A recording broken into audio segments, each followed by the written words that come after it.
Y vamos a seguir revisando distintas informaciones, porque Belo Horizonte, así fue bautizada la nueva variante del coronavirus, encontrada en Brasil, la que tendría, escuche bien, al menos 18 mutaciones, según científicos de ese país. Para hablar de este tema, estamos en contacto con Leandro Carreño, investigador del Instituto de Ciencias Biomédicas de la Facultad de Medicina de la Universidad de Chile. Muy buenos días y gracias por estar con nosotros. Buenos días, Flavia, gracias por la invitación. Primero, ¿qué significa que existan una variante con 18 mutaciones? Bueno, mira, a veces cuando uno escucha que hay más o menos mutaciones de un virus como este, por ejemplo, las personas inmediatamente se asustan porque piensan que entre mayor el número de mutaciones, es mayor quizás la peligrosidad de estas nuevas cepas. Pero la verdad es que anteriormente nos hemos encontrado también con otras variantes que tienen este número, no, quizás un número un poco menor, pero no un número bastante similar. Lo que realmente importa son las mutaciones que puedan afectar su virulencia, que es decir, que el virus puede ser más peligroso, puede enfermar de una forma mayor, y su contagio, que lo que quiere decir es que el virus va a contagiar mayormente a lo que ya contagia hoy en día, que es bastante contagioso. Muchas de estas mutaciones, de las 18 mutaciones, no están en estos lugares, hay unas que sí están. Entonces, la verdad es que no hay una gran diferencia con las variantes que se han encontrado hasta el momento, pero el problema es que aún no se sabe si esas diferencias en las zonas donde el virus entra van a hacer que el virus sea realmente más contagioso y, bueno, está por determinar si realmente es más peligroso. Esta es una situación con la que nos encontramos muy latente porque el número de contagios en el mundo entero es muy alto. Mientras mayor número de personas tenga el virus, quiere decir que el virus está muy presente, se está replicando, hay mucho virus, y por la tasa de replicación, simplemente porque hay tanta cantidad de virus circulante, es más probable que aparezcan nuevas variantes. Por eso es importante, al mismo tiempo de la vacunación en paralelo, disminuir los contagios. Leandro, en ese sentido, hemos ido aprendiendo, ¿no es cierto?, durante todo este año sobre las variantes, sobre las mutaciones. ¿Qué cosas tenemos que tener en consideración a la hora, por ejemplo, de que un Estado tome medidas cuando se están viendo nuevas variantes que pueden o no ser contagiosas, que tú mismo lo decías, no se tiene la información, pero puede ser que sean más contagiosas, puede ser que causen mayor número de muertes, por ejemplo? Entonces, ¿qué es lo que tenemos que tener en consideración o qué tienen más bien que tener las autoridades en consideración para poder determinar la peligrosidad de estas variantes a la hora de tomar medidas que sirvan para evitar que los contagios sigan aumentando con estas nuevas variantes que pueden ser más peligrosas? Yo creo que una de las cosas que ha sido más polémica durante esta pandemia, y acá sin ánimo de hacer una crítica destructiva contra las medidas que se han tomado, creo que algunas han funcionado muy bien, pero otras, la verdad, creo que no han ido a la dirección correcta y han hecho que haya un poco de contradicción. Incluso las personas que estaban siguiendo las medidas muy bien el año pasado reciben mensajes que son un poco contradictorios. Creo que los cierres de las fronteras, el relajo de las fronteras que ahora están bastante estrictas, es una medida que quizá nunca debió relajarse de la forma que se hizo. Yo entiendo que hay cosas económicas, que no, la pandemia no es solamente un problema de salud, pero también entiendo que trae estragos económicos que a veces no es difícil tomar una decisión.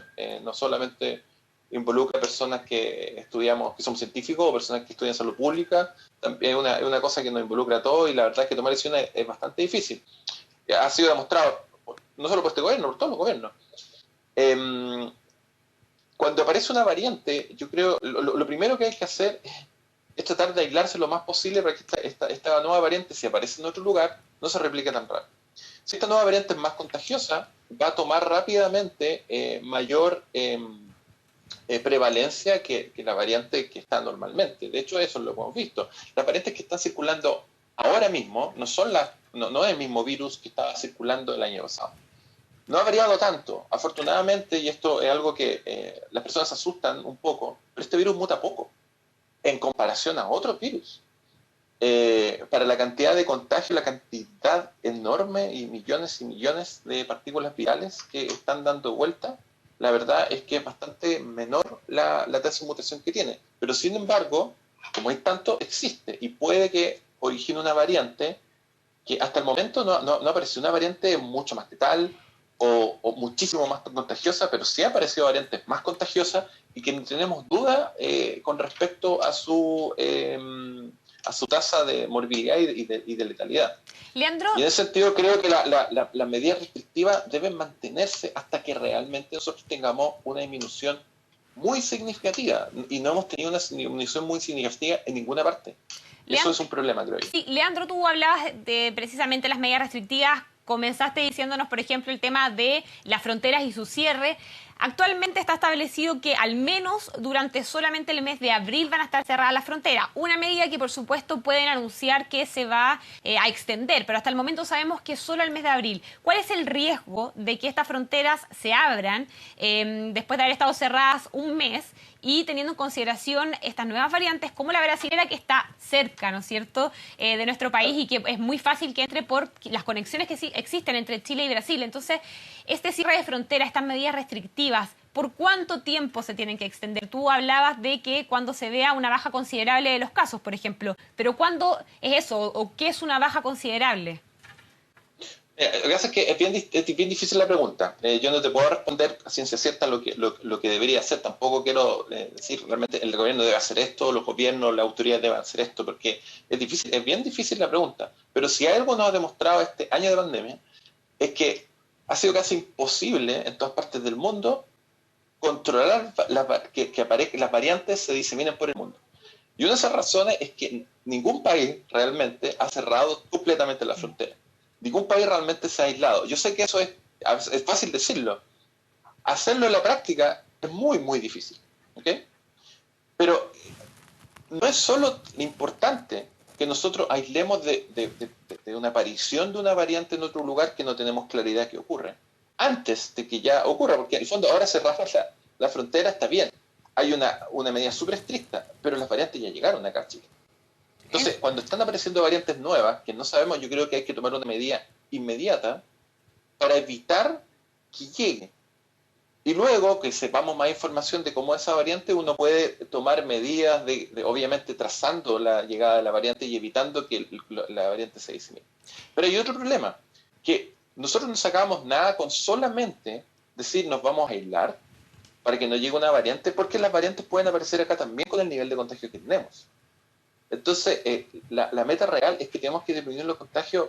Si hoy día tenemos 8.000 casos diarios, ojalá fuera como el principio de la pandemia, que teníamos 100 casos diarios. Es bastante soñador decir eso, pero es que a ese nivel deberíamos llegar para poder empezar a controlar esto. Porque con 8.000 casos diarios quiere decir que esos son los que se detectan. La posibilidad de contagio es muy alta si uno sale a la calle. Leandro, ¿y cómo se puede llegar a este control teniendo en consideración también que, por ejemplo, estamos hablando de nuevas cepas, de nuevas variantes en Brasil, un país que no ha tomado medidas restrictivas tan importantes, y cómo eso también puede afectar a los otros países de la región?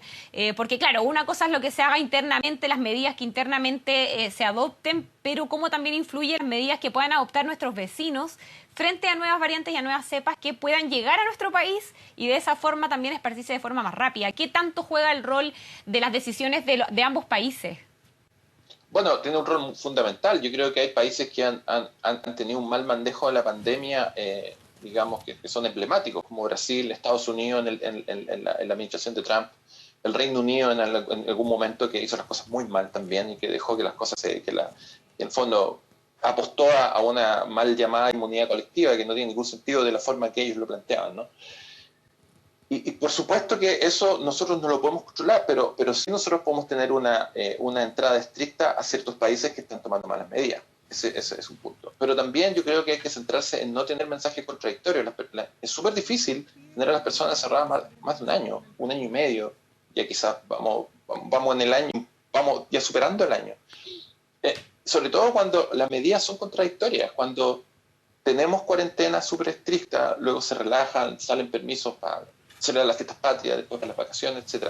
Pero no quiero hacer una crítica lapidaria contra las cosas que se hicieron. Creo que simplemente muchas decisiones de esas se tomaron porque no sabíamos y hemos ido aprendiendo contra esto, pero creo que llega el momento en el cual tenemos que centrarnos todos, autoridades, las personas, todos, en bajar el número de contagios, porque se apostó solamente a las vacunas, y las vacunas, el efecto se demora, y mientras hay una tasa de contagio muy alta y estén las vacunas, no vamos a controlar esto, porque las personas que se están contagiando, y eso lo demostró un estudio que y la Universidad de Chile son mayoritariamente las personas que no han recibido su vacunación, su régimen de vacunación completa.